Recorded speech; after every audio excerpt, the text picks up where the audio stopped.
Kamu memutuskan untuk menjadi konsultan? Selamat, berarti kamu salah satu orang-orang pilihan. Karena pekerjaan sebagai seorang konsultan memang tidak untuk semua orang. Ketika kamu memutuskan untuk menjadi konsultan, tandanya kamu siap untuk dituntut menjadi seorang ahli dan menguasai bidang tertentu. Terdengarnya memang menakjubkan, bukan? Bagi seorang fresh graduate, kamu akan merasa beban dan tidak semua orang sanggup diberikan tuntutan yang seperti itu. Namun, apakah ada cara untuk beradaptasi dengan cepat saat bekerja sebagai konsultan? Ayo kita bahas di video ini.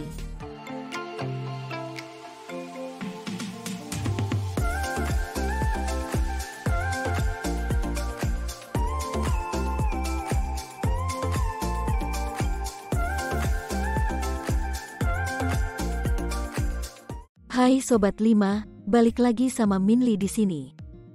Di video kali ini, Minli akan membahas mengenai 5 tips buat yang memilih kerja pertama kali sebagai konsultan.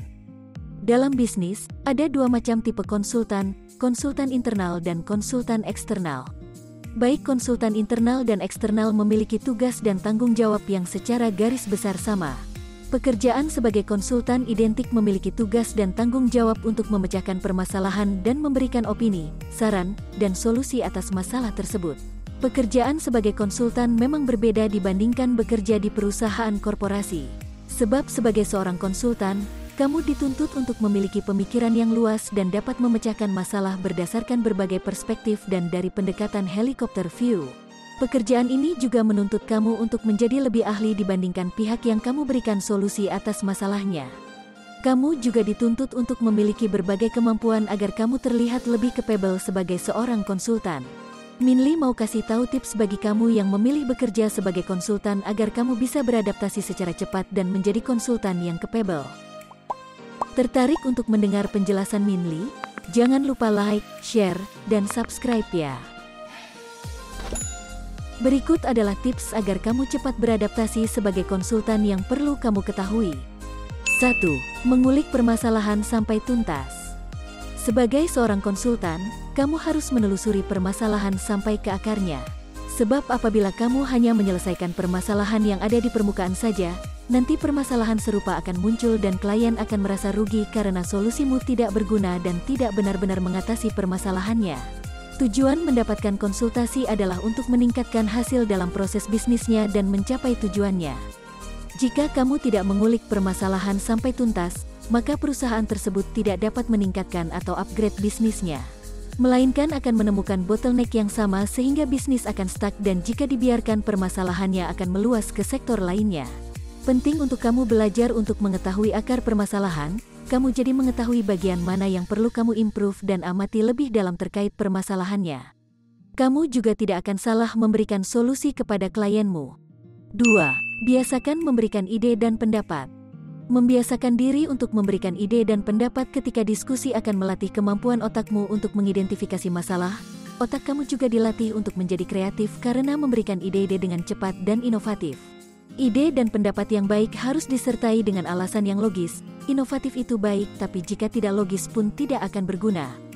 Gunakan pendapat dan teori ahli atau data yang mendukung yang terkait dengan isu tersebut.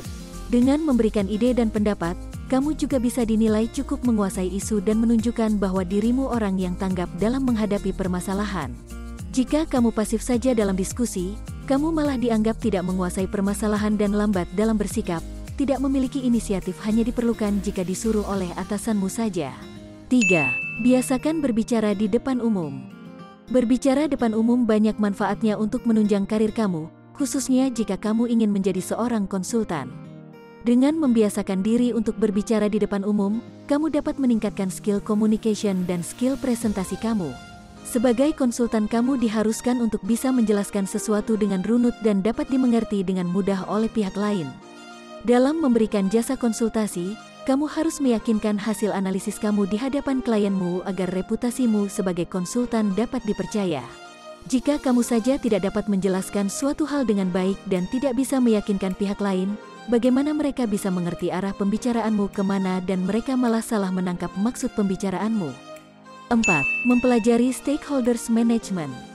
Setiap manusia memang memiliki tipe komunikasi yang berbeda-beda dan kamu harus mengetahui bagaimana cara berkomunikasi dengan masing-masing pihak. Oleh sebab itu penting bagi kamu untuk mempelajari stakeholders management agar komunikasi kamu lebih lancar. Ada beberapa tipe komunikasi yang perlu kamu ketahui. Ada assertive style, aggressive style, passive agresif, submissive, manipulatif, dan masih banyak lagi. Kamu harus tahu bagaimana cara berkomunikasi dengan masing-masing tipe ini dan tidak bisa menggunakan satu style berkomunikasi saja. 5. Atur waktu kerjamu. Menjadi seorang konsultan memang memiliki beban kerja yang besar dan tak jarang pekerjaan ini akan menyita waktu kamu untuk bekerja lebih lama. Kamu akan merasa bahwa 24 jam dalam sehari rasanya tidak cukup untuk mengerjakan tugas-tugasmu. Namun di sisi lain, kamu juga penting untuk menjaga kesehatanmu agar tidak jatuh sakit. Oleh sebab itu kamu juga harus beristirahat dengan cukup. Kamu harus mengatur waktu bekerjamu, jangan sampai kamu lebih banyak bekerja dan kekurangan waktu istirahat. Buatlah skala prioritas untuk memilih pekerjaan mana yang bisa kamu lakukan lebih dulu berdasarkan kepentingan dan urgensinya. Nah, gimana penjelasan dari Minli? Udah jelas belum? Tulis di kolom komentar ya pendapat Sobat 5. Oke, segitu dulu sharing dari Minli kali ini. Jangan lupa cek video Minli yang lain ya. Jika kamu merasa video ini bermanfaat, like, share, subscribe, dan ajak teman kamu ya, biar Minli lebih semangat lagi bikin videonya. See you on the next video.